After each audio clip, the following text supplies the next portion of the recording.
nabaday waxaan ahay maxamed cumar waad ku mahadsantihiin daawashada sideed ku bilowdaa maalintaada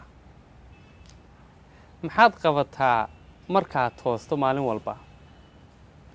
dhaqannada iyo ficilada kaa soo fula markaad toosto dharaar walba waxay sharaxaad iyo sawir ka bixinayaan qofkaad tahay waxay wax badan ka sheegayaan halkaad ka gaari karto nolosha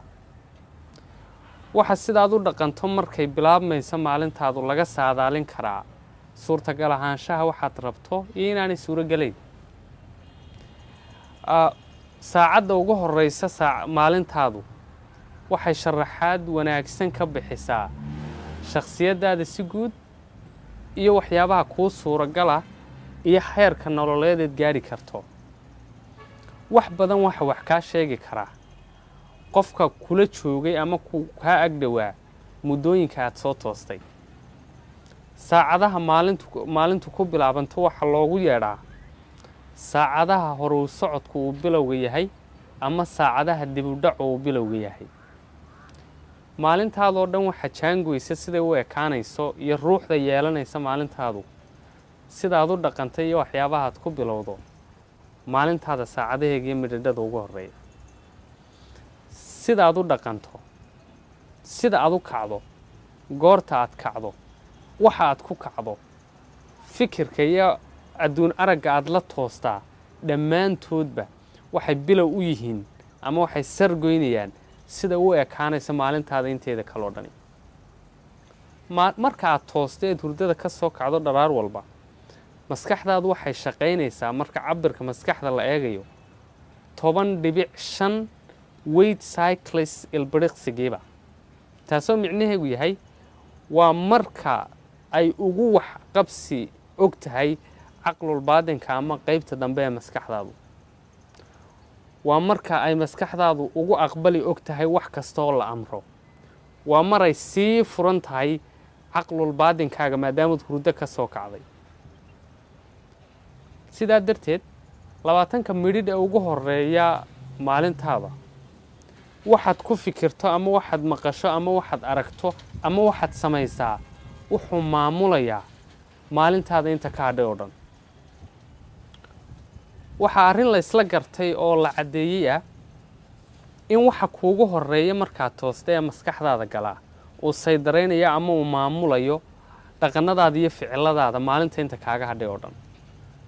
20 minuteska ama 20 midhidh ee ugu horeeya maalintaadu wax kasta oo maskaxdaada gala ama wax kastood aragta ama qabataa ama caadooyinkiiyo ficiladaad samayso markaad toosto waxay dhammaantood si psychological u maamulayaan ama si psychology based u maamulayaan sidaad u dhaqmaysiisaa u fikirayso sidaa darteed maadaama saacadaha bilowga maalinta ama markaad toostaa ay yihiin meelaha lagu kala tegay ee ragna ka dhaqaaqay ragna ku hadhay dadka guulaystaana ay ka leeyihiin qorshe iyo dhaqanno iyo ficilo dadka aan guusha weli diyaar ka wahayna ay wahsi iyo cagajiid iyo qorshe la'aan kaga toosaan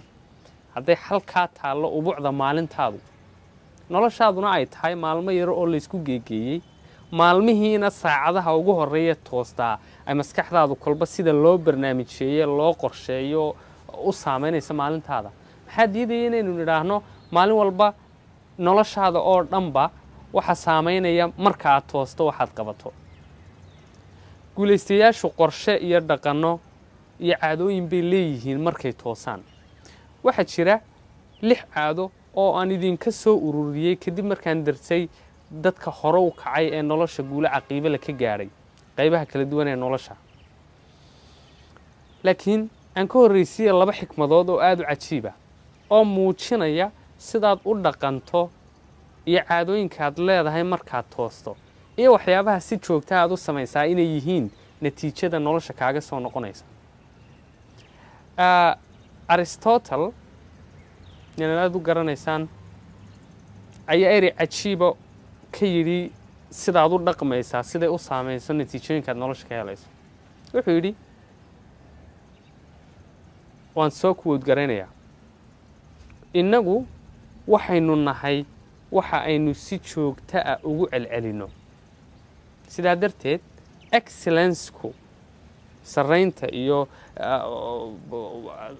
excellenceku ma aha ficil ee waa dabeecad iyo dhaqan luqadiisa waxay ku noqonaysaa we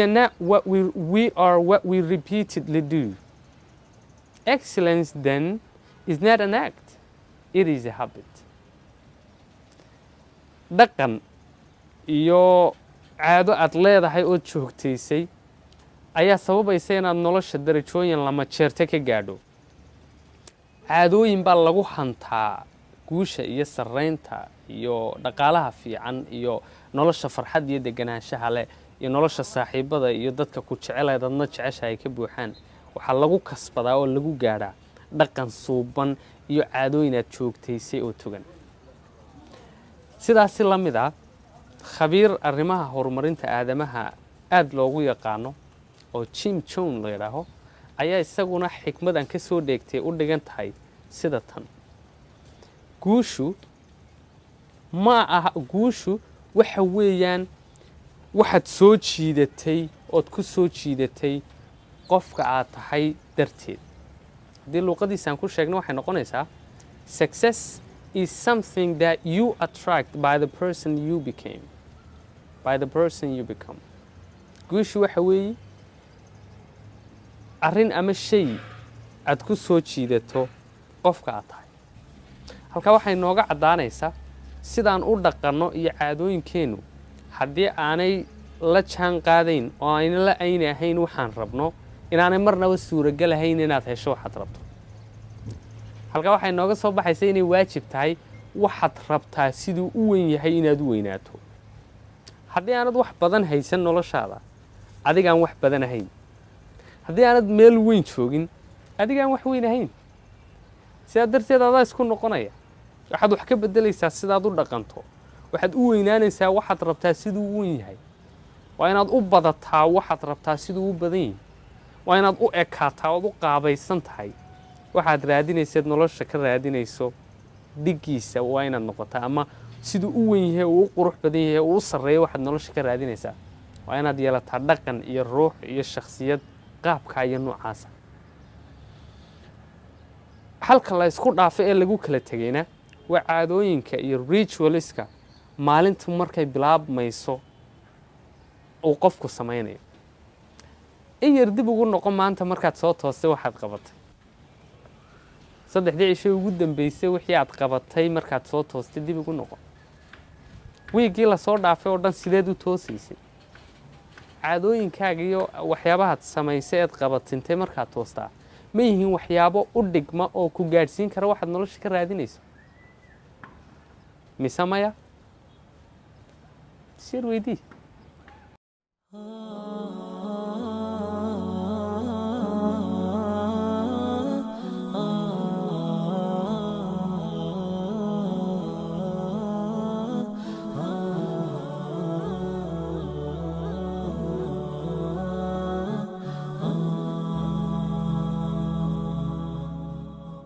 Oh